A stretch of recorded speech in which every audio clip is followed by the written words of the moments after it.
안녕하십니까. 뉴코리아 비전 토크 진행을 맡은 이희문입니다.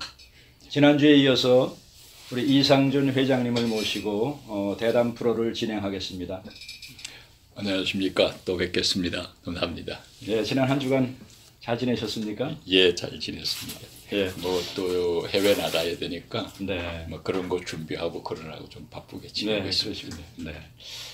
네. 오늘은 우리 이 회장님 개인 라이프 스토리를 좀 듣는 시간을 갖도록 하겠습니다. 요즘에 젊은 사람들이 꿈을 잃은 그런 시대가 아닌가 이렇게 생각합니다. 왜 그런 생각을 하게 되느냐 하면은 우리 가장 인기 있는 직종이 젊은 사람들에게 공무원이라 그러더라고요. 그래서 아니 전 세계에서 공무원이 꿈은 아닐 텐데 얼마나 사회 상황이 절박하면은 그냥 안전한 직업을 택한다 해서 공무원을 선택했다는 것은 참으로 우리 대한민국의 어른으로서 뭐 정치인들뿐만이 아니라 왜 우리의 어린 젊은이들이 저런 생각을 갖게 됐을까 이렇게 생각하면은 우리 어른들의 책임이 참 크다고 생각합니다. 그래서 지금보다 훨씬 어려운 성장 과정을 겪으셨는데 그런 때도 우리들에겐 꿈이 있었습니다. 그렇죠? 그런데 지금 젊은이들에게 꿈이 없고 그냥 그저 편안한 직업 택해서 그럭저럭 살아간다 하는 건 참 슬픈 이야기입니다. 그래서 오늘은 시청자 여러분들께 그 어린 시절, 그 암울했던 참으로 소망이 없던 그런 시절에 어떻게 어떤 꿈을 가지고 젊은 시절을 보냈고 또 그 꿈을 이루기 위해서 어떤 노력을 기울이셨는가 오늘 그런 말씀을 한번 좀 나눠주시기 바랍니다. 지금 뭐 사회자께서 그 꿈 이야기를 하시는데 농담 같은 이야기를 좀 하면은 요즘 젊은이들은 그 의식주를 걱정을 안 하고 삽니다. 그러니까 뭐 다른 게 없어도 배가 부르다. 근데 우리는 1950년대, 60년대 전쟁과 그 이 사회 혼란이 극심한 시대에 살면서 사실은 직장도 없고 또 집에 들어가도 세 끼를 먹을 수 있는 여유가 없는 그런 가난한 시절을 살면서 그 배고픔을 오히려 꿈을 먹으면서 채웠다. 뭐 이렇게 내가 그 농담 같은 말씀을 드리겠습니다. 근데 사실은 그게 농담 같지만 그때는 지금은 젊은이들이 그 부모 세대가 이루어 놓은 거, 부모들이 가지고 있는 걸 가지고 일상생활을 하는 데는 아무런 어려움을 느끼지 않는 것 같아요. 근데 우리는 그 당시에 그 꿈마저 갖지 않았더라면 그 생존할 수 있는 의욕을 상실했을 겁니다. 배도 고프고 춥고 모든 것이 여의치 않은 사회 속에서 그래도 미래를 향한 꿈을 가졌기 때문에 우리는 용기를 가질 수 있었지 않느냐. 뭐 이런 역설적인 얘기지만 우리 젊은이들한테 그 시절에 우리가 가졌던 꿈의 이유에 대해서 말씀을 드리겠습니다. 그리고 저 개인적으로는 그 이제 뭐 중고등학교를 거치면서 나름대로 나의 인생의 미래를 위해서 내 미래를 어떻게 꿈꿀 것인가 그걸 위해서 나름대로는 고전 문학이나 고전 철학 이런 책을 많이 읽으면서 이제 그런 꿈을 키워보려고 노력했고 중학교 고등학교를 거치면서 그런 책을 통해서 내 인생을 보람도 있고 향기도 있는 그런 인생을 만들어야 되겠다. 그리고 뭐 우리가 쉽게 얘기하면 멋도 있고 맛도 있는 그런 인생을 살아야 되지 않겠느냐 이런 생각을 했습니다. 근데 과연 그러면 보람과 향기가 있는 인생이라는 건 무엇이겠느냐? 이제 이런 생각, 그런 의문을 안 가질 수가 없었어요. 근데 이제 칸트의 인생론을 보면은 그 나는 어디에서 왔는가? 그리고 나에게는 하나님이 어떤 섭리를 부여했는가? 내 인생에 대해서. 그리고 그러한 섭리를 실천하기 위해서 나는 어떤 사람이 되어야 되느냐? 어떤 역량을 갖춘 사람이 되어야 되느냐? 이거를 칸트의 인생론을 보면은 자기 자신을 돌이켜보는 이런 요약된 말이 있습니다. 그래서 사실 거기서 저는 많은 감명을 받았죠. 그래서 신이 나에게 부여한 나의 일생의 책무 또 신의 섭리를 나는 가난하고 불우한 사람들을 위해서 내 인생을 만들어 가야 되겠다. 네. 이제 그런 생각을 했고 내가 가난하고 불우한 사람을 위해서 내가 일을 하려면 나 자신이 먼저 나 문제의 해결을 하고 네. 그리고 남을 도울 수 있는 능력과 역량을 키워야 되지 않느냐. 네. 이제 그런 생각을 했습니다. 그래서 이제 그 역량과 능력을 키우는데 실력을 키우는데 어떤 길을 택할 건가. 네. 이거를 정치를 통해서 권력의 길로 갈 건지 아니면은 학문을 통해서 지혜를 쌓을 것인지 아니면 뭐 기업을 해서 이 재력을 만들 건지 이제 여러 가지 몇 가지 생각을 정리하고 내가 택한 길은 기업을 통해서 나의 이성을 실천해 보겠다. 네. 그래서 뭐 기업을 통해서 흔히들 얘기하는 건 돈을 버는 걸로 생각하는데 기업이란 그 자체가 사회에 기여할 수 있는 하나의 힘이고 도구입니다. 네. 예, 그래서 기업을 하는 겁니다. 네. 기업을 통해 나 개인의 돈을 벌기 위한 게 아니고 기업의 역량을 키울수록 그 기업은 사회를 위해서 많은 기여를 할 수 있다. 네. 예, 이거를 저는 그 20대 때 그런 정리를 해왔습니다. 네.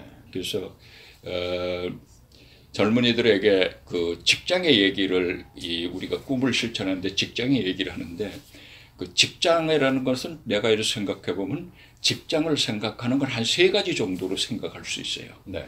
그 직장을 자기 인생을 실현하는 광장으로 네. 생각을 하고 자기 능력을 키우는 어떤 장으로 생각하고 하고 거기서 월급을 받는 거는 그런 생활을 하는 데 있어서 최소한도의 그 경제적인 뒷받침이다. 네.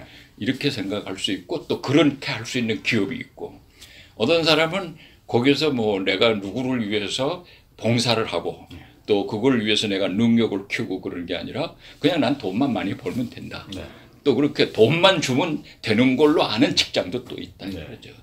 근데 저는 젊은이들한테 직장이라는 것은 내 인생을 실천하는 광장이다 이거죠. 그러니까 화가는 화판에다가 자기 머릿속에 그 떠오르는 구상을 네. 화판에 그림으로 표현을 합니다. 네. 또 음악가는 자기 감성에 떠오르는 음악적인 그 감성을 오선지에다가 음악적 언어로 표현을 하고 네. 그걸 악기를 연주해서 다른 사람에게 전달을 네. 합니다.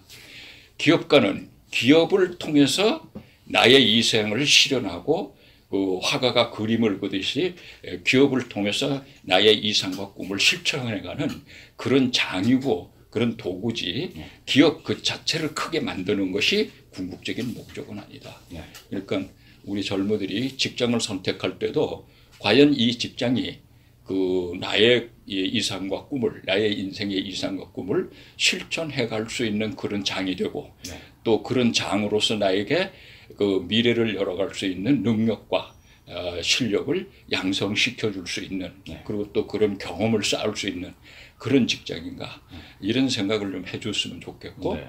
그 이제 공무원이 되면 봉급도 많이 받고 나중에 정년 퇴직하면 물론 연봉으로 그 여행도 다니고 좋습니다. 네. 그렇지만 인생은 그 즐기는 것만으로 끝나는 건 아니다 이거죠. 네. 내가 이 세상에 왔던 어떤 의미를 찾아야 된다. 그 의미는 신이 나에게 태어날 때부터 부여한 임무와 섭리가 있을 것이다. 네. 그거를 찾아서 그걸 실천하는 그런 꿈을 갖고 그 꿈을 실천할 수 있는 직장을 선택하는 도록 하고 그러기 위해서 인내와 용기를 가져야 된다고 생각합니다. 네. 네. 아주 좋은 말씀 감사합니다. 우리 어렸을 때 꿈에 대해서 이렇게 물어보면은 여학생들은 선생님, 예. 교사, 그다음에 간호원, 네. 그 우리 남자애들은 장군, 네. 국회의원, 예. 대개 이제 이런 거를 꿈이라고 했던 시절이 많았거든요. 예. 저희 아들은 미국에서 태어났지만 네. 얘가 한 4-5살 되면서 너 뭐 하고 싶냐 했더니 트럭 드라이버 이렇게 얘기를 하더라고요. 예. 그 몬스터 트럭이 어마어마한 게 자기네 딴에는 멋있게 보였던 거예요. 예, 그래서 그렇죠. 저희 살았던 시대하고 요즘 태어나는 아이들 그다음에 청소년들 젊은이들하고는 많이 좀 그냥 피상적인 꿈하고 그다음에 자기네들이 실질적인 이루고 싶었던 그런 꿈하고 이제 차이가 많은 것 같습니다. 그래서 그런 면에서 저는 서두에 말씀드렸지만은 공무원이 가장 인기 직종이다라고 한 것을 뭐 공무원을 폄하하기 위한 그런 말씀은 아닙니다. 혹시 이 방송을 시청하시는 분들 중에 공무원이 계신다면 나라를 위해서 군인이 있듯이 공무원 반드시 있어야지요. 그러나 전 세계 어느 나라에 공무원이 최고 인기 직종이라 하는 거는 다른데 불안하기 때문에 기업이나 이런 데 가면은 내 정년까지 보장이 안 되니까 안전 쪽을 택하다 보니까 그렇게 간다는 거니까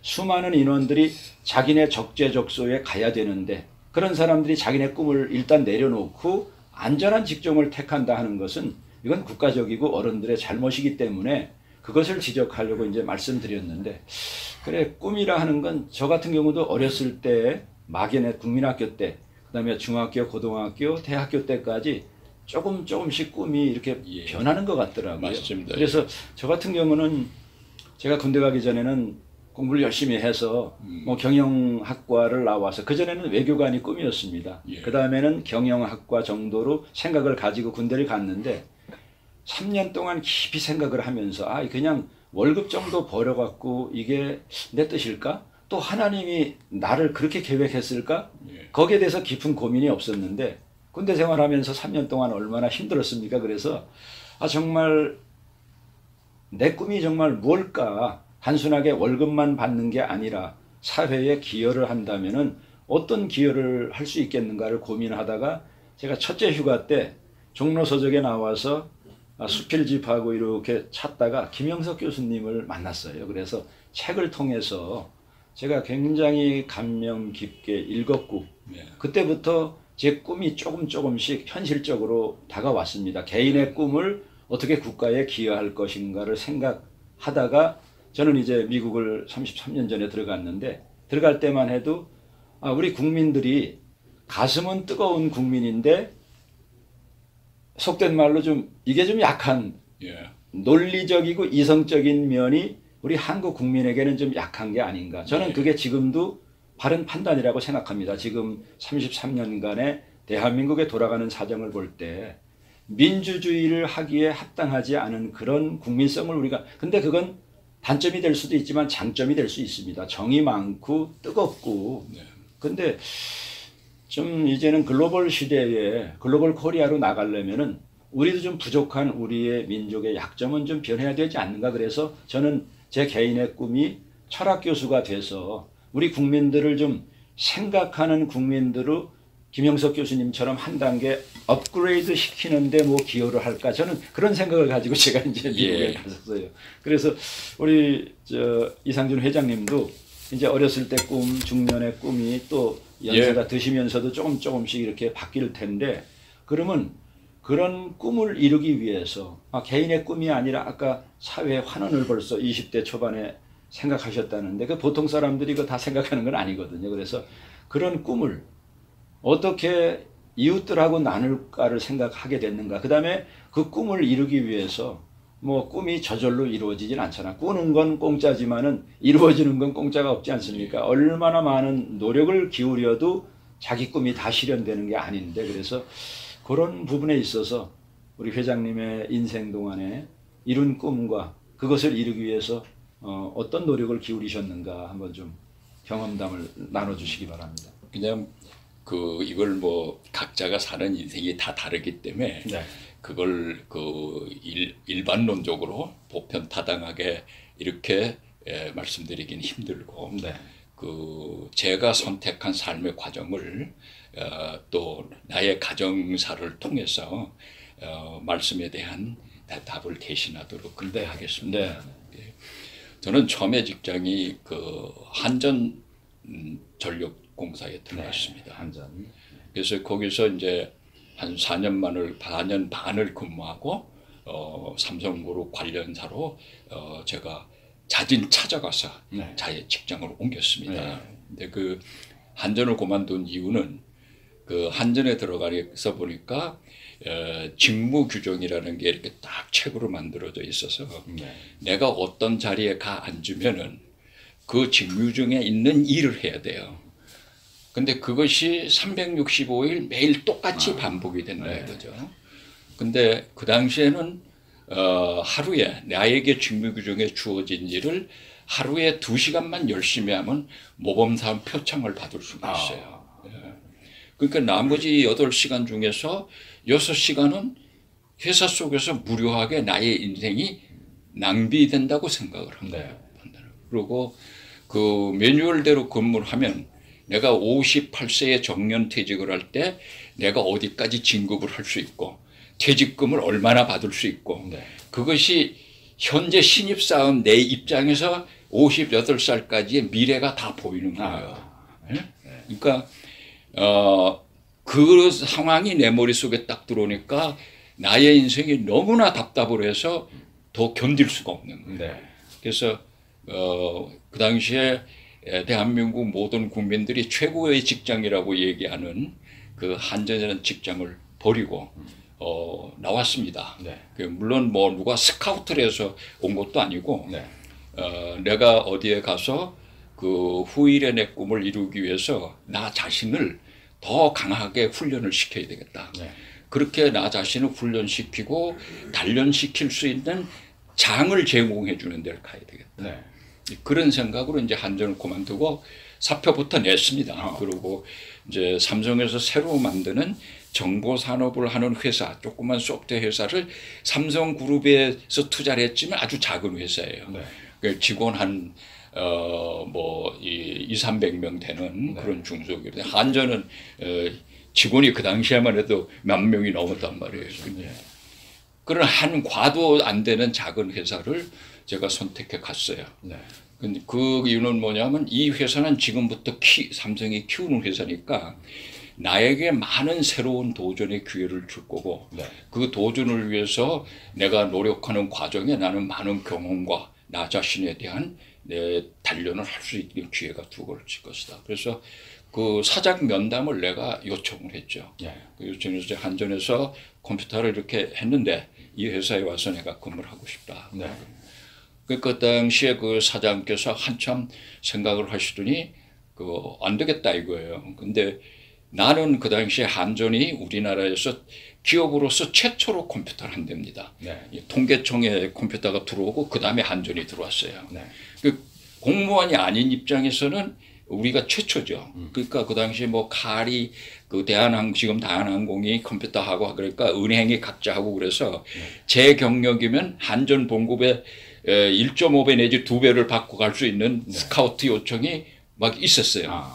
그렇지만 한전전자계산서나 은행전자계산서나 그 대한항공 전자계산서나 내가 한전을 떠나는 이유에 대한 답을 못 주는 거죠. 한전전자계산 똑같다 이거죠. 그러니까 저는 그런 그 내부의 일을 그냥 앉아서 임무 수행하는 그런 게 아니라 새로운 것을 내가 도전하고 개척하고 그런 기회를 주는 데를 찾아야 되겠다. 그거는 그 회사만을 위해서 내가 도전하고 노력하고 땀 흘리는 게 아니라 후일에 나의 꿈을 실천하기 위한 나의 능력을 키우기 위한 그 능력을 키울 수 있는 기회와 동기부여를 어디서 해줄 거냐. 그래서 저는 생긴 지 1년 반밖에 안 되는 그런 조그만 회사 사장을 내가 찾아갔어요. 그랬더니 사장께서 자기 못 보겠다 이거예요. 그래서 저는 다른 데 가면 이렇게 오를 받을 수 있는데 여기에서 이 회사 규정대로 주는 직책에 주는 봉급, 그래 한전보다 봉급이 적어도 좋습니다. 내가 선택을 하는 거는 봉급 더 많이 주는 데가 아닙니다. 그러니까 나도 그런 각오를 가지고 왔는데 왜 안 되느냐. 그러니까 물으니까 사장께서 당신이 대한민국 최고의 직장에 4년 반 근무를 했으면 그게 몸에 뱄다 이거죠. 그 몸에 밴 사람이 지금 금방맨들은 이런 개인 기업 채우면 밤낮 없이 일을 해야 되고 그러는데 그럼 한 달도 안 돼서 당신 사표 낸다. 그러면 내가 젊은 사람 한 사람을 직장을 버리게 만들고 자기 회사도 손해를 본다 이거죠. 그래서 못 뽑겠다. 그런데 이제 제가 여러 가지 얘기를 했어요. 내가 사장님이 나를 스카우트 하는 것도 아니고 내가 이 회사를 알아보고 내 발로 찾아 사장님께 이렇게 얘기를 하고 한전보다 원급이 떨어지고 뭐 직책이 뭐 프로모션 되는 것도 아니고 그런데 내가 이렇게 사장님께 직접 간청을 드릴 때는 비록 내가 젊고 경험은 없지만 네. 나름대로 저의 각오가 있어서 그 직장의 사표를 내가 스스로 내고 찾아온 겁니다. 네. 그러니까 다른 조건 다 없이 회사의 조건대로 하십시다. 그리고 3개월만 근무를 해보고 네. 내가 계속 가는지 안 가는지 사장님도 판단하고 또 사장님이 나를 능력평가를 해서 능력에 맞는 어떤 직책이나 그러면 대우가 필요하다면 그때 가서 해 주십시오. 네. 네. 그렇게 해서 그 직장의 사장님의 마음을 바꿨어요. 그래가지고 이제 그 직장에 들어가서 제가 지금까지 이제 정보산업 분야에서 일을 하는 계기가 됐고 그때 만난 그 사장님이 네. 면접 때 말씀하신 바와 같은 그런 인품. 내가 자네를 보면 자네는 대한민국 최고의 직장을 잃어버리게 되고 네. 나는 당신이 견디지 못해서 나가면 사람을 잊어버린다. 네. 그것이 얼마나 사려 깊은 말씀이냐는 거죠. 그렇죠. 네. 네. 그런데 그 후일에 그 사장님을 모시고 일을 해보니까 네. 내가 평생을 경영의 길을 가는데 많은 그 가르침을 주시고 네. 또 이 나의 어떤 경영 철학을 기초적으로 다듬는데 이 많은 멘토를 해주시고 네. 이래가지고 지금도 내가 이렇게 이제 해외에 그 시장 개척을 위해서 아직도 현장에서 뛸 수 있는 네. 그런 동기를 만들어 주셨습니다. 그냥 평범한 직장인으로 안정된 직장인으로 만족하지 않으시고 상당히 도전적인 거기에는 위험도 따르죠.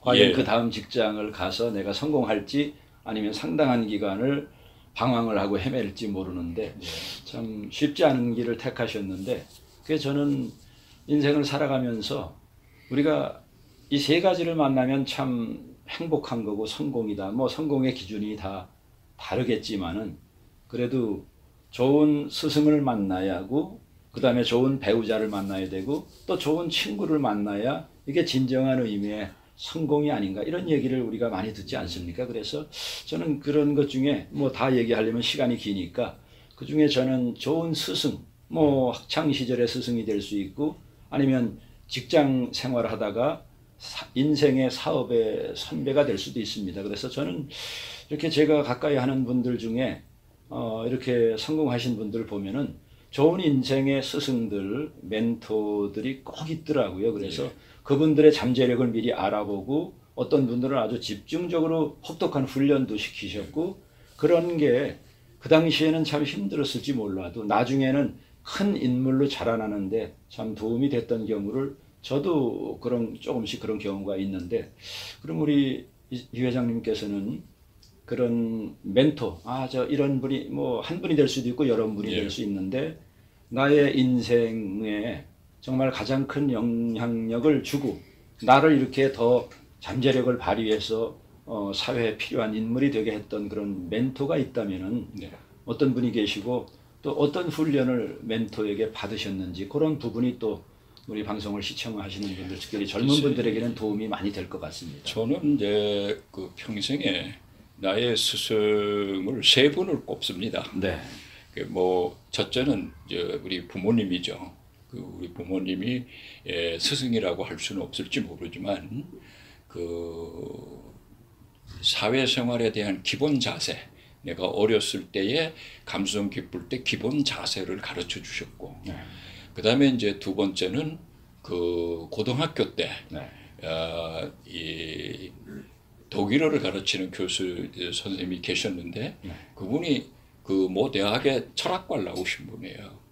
그래서 그분께서 많은 이 정신적 사상적 이런 어떤 영향을 저한테 줬습니다. 그래서 그것이 내가 평생에 인생을 살면서 바닥에 내가 깔고 있는 나의 삶에 대한 철학의 기반이 됐다고 볼 수가 있고 그 위에서 싹이 튼 거죠. 그 다음에 지금 조금 전에 말씀드렸던 제가 회사를 선택해 찾아갔던 전혀 일면식도 없었던 그 사장님이 그 이후에 작고하실 때까지 저의 사회적 그 스승으로서 멘토를 해주셨어요. 그래서 제가 그분을 만나면서 그분께서 이제 저를 맞이해 주시고 회사에 그 다음에 이제 많은 항상 매일 불러서 대화를 해주시는 거예요. 직장에 있으니까. 근데 이제 저한테는 큰 행운이었던 게 초창기 회사에서 그 사장님과 저 사이에 중간 관리자가 없는 거예요. 사원인 저하고 사장님하고 직접 임무를 받고 보고를 하고 또 꾸지람을 듣고 이제 이랬죠. 그래서 그런 과정 속에서 그 많은 지적을 받고 그 지적을 내가 극복하기 위해서 다음에 들어갔을 땐 내가 이런 지적을 받지 말아야지. 그럼 내가 이번에 지적을 받은 이유가 뭐지? 이걸 따져보는 거죠. 그럼 이런 데서 사장님의 생각과 내 생각이 차이가 있었구나. 그럼 이걸 내가 좁혀야 되겠다. 이제 그런 노력을 많이 했습니다. 그러다 보니까 한 5, 6년 되니까 그 다음엔 제가 품잇을 써가지고 들어가면 사장님이 지적사항이 없어지는 거예요. 이걸 매일 그런 생각을 하고 써가지고 들어가니까. 그리고 이제 사장님께서 지적하는 걸 자꾸 들으니까 사장님의 뜻이 뭔지를 배우는 거죠. 그 사장님의 경영적 판단 이 패턴과 경영적 판단에 필요한 지식과 그 경험 이런 게 뭐구나 하는 걸 관심을 가져 보니까 자꾸 알게 되는 거예요. 그럼 나도 이제 그게 내 지식이 되니까 똑같은 사안을 놓고 판단을 할 때, 결정을 할 때 사장님과 같은 결정을 할 수 있는 그게 자꾸 가까워지는 거죠. 그러고 이제 내가 사장에서 부장에서 이사로 진급을 할 때, 저를 이제 이게 부장과 회사에서는 그 그룹이 주주 그룹, 그 다음에 경영자 그룹, 그 다음에 이제 직원 그룹이 있잖아요. 그 직원에서 경영자로 가는 거는 완전히 이 경영적 사고 자체가 달라져야지 됩니다. 그러기 때문에 이제 삼성 같은 데서는 부장에서 임원을 선택할 때 100가지를 체크한다는 리스트가 있습니다. 100여 가지를 체크해서 선택한다. 그러니까 부장에서 일을 잘한다고 해서 임원이 될 수 있는 건 아니에요. 임원의 조건을 갖춰야 된다. 그죠? 그래서 그 조건을 갖춰주기 위해서 우리 사장님께서 저를 1년 동안 자기 차 뒤에 옆좌석에다가 자기 차를 본인의 차를 제 집에 보내는 거예요. 그럼 제가 먼저 타고 가서 사장님이 타는 거죠. 그럼 거기서부터 회사에 올 때까지 수많은 경영적 질문을 던지고 또 모른다고 야단을 치고 그럼 저는 그 질문을 받고 또 공부를 하게 되는 거죠. 그래서 이제 1년쯤 되니까 사장님께서 이젠 됐다. 그러면서 차를 한 대 별도로 사주시면서 이제 이걸 타고 다녀라. 그러고 그 다음에 그 이후 6개월쯤 됐을 때 이제 삼성그룹의 비서실에 추천을 해서 제가 그 사내 최초 이사로 이제 외부에서 오지 않고 사내 진급으로 최초로 이사가 된 그때가 거죠. 연세가 몇이셨어요? 그때가 38살이었습니다. 38살이었고 이제 그 이후에 제가 이제 영향을 많이 받은 분은 한전을 처음 나와가지고 삼성에 갈 때 무슨 문제가 있어가지고 한 9개월 정도 현대에 있은 적이 있습니다. 그래서 그때가 정규영 회장께서 그 현대조선을 개척할 때예요. 이제 미포에 그냥 벌판을 하나 부여를 받아가지고 거기다가 공장도 없는 데에서 기술자가 하나도 없는 거예요. 그러니까 유조선 같은 거는 이 선각의 두께가 5cm, 10cm 됩니다. 이 철판이. 그런 용접을 해본 기술자가 하나도 없어요. 대한민국에. 그런 상황에서 조선 사업을 세계 1위로 끌어올리는 정주영 회사의 초창기의 열정, 그리고 인내와 노력, 도전 이런 것을 바로 옆에서 이렇게 비서같이 일을 했어요. 회장님실에 있으면은 바로 문 앞에 제자리가 있어가지고 그 어른께서 이제 영어나 이런 걸 잘 모르시니까 텔렉스가 오면은 영어도 한글로 써서 드려야 되는 그런 때예요. 근데 그렇게 교육이 짧으신 분이 그런 어마어마한 도전을 해내는 그런 과정을 보고 네. 또 1년에 6개월은 이 6개월 동안 한 번도 집에를 못 가는 그래가지고 낮에는 서울에서 일을 하고 네. 저녁에 저녁 먹고 차 타고 울산 내려가고 그 이튿날 울산에서 낮에 일하고 또 저녁에 저녁 먹고 서울로 올라오는 거예요. 이런 생활을 집에 하나도 안 가고 6개월 동안 한다 이거죠. 네. 그러면 제가 젊은 분들한테 얘기하고 싶은 거예요. 그분이 돈을 생각한다면 그렇게 못한다 이거죠. 그렇지. 왜냐? 네. 그거는 목숨을 거는 일이에요. 네. 예. 돈 때문에 목숨을 거는 사람은 없어요. 네.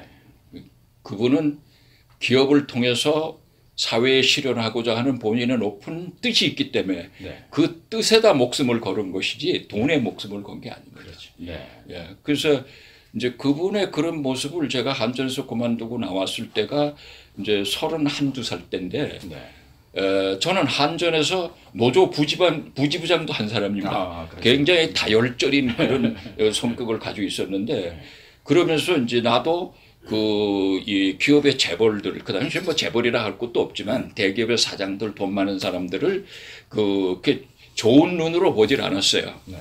근데 정주영 회장을 보면서 저의 사고 방식이 180도 바뀌어 버렸습니다. 네. 이분들이 이루어 놓은 업적이 네. 또 그분들이 축적한 자금이 네. 그냥 하늘에서 떨어진 게 아니다. 이분들은 그거를 위해서 목숨을 걸고 도전을 하고 극복해낸 사람들이다. 네. 이거죠.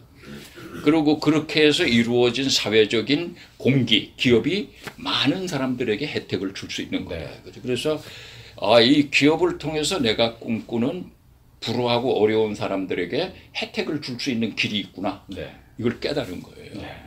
그리고 이제 그 이후에 아까 말씀드렸던 평생의 멘토로 하시는 선생님 스승을 만났고 네. 그 이후 10년이 지나서 83년도부터 삼성 비서실에서 신규 사업, 정보산업에 대한 신규 사업을 제가 2건을 맡아서 진행을 했습니다. 네. 그 과정 속에 일주일에 2번씩 이병철 회장실에 들어가서 보고를 하고 네. 지시를 받고 네. 이렇게 해서 그 2개 프로젝트를 추진했는데 네. 그 과정 속에서 제가 또 이병철 회장을 통해서 그 인생을 어떻게 살아야 되는가 하는 것을 알았습니다. 네. 그 중에 가장 큰 것은 그분이 80이 다 돼서 그 건강도 안 좋으실 때도 그런 그 사업 보국이라는 이상 네. 그리고 인재 양성이라는 그런 이상을 실현하기 위해서 네. 자기의 그 아픈 노구를 끌고 말도 길게 못해요. 네. 왜냐하면 이게 그 당시에 그분이 폐암이었기 때문에 말씀을 길게 할 수가 없어요. 네.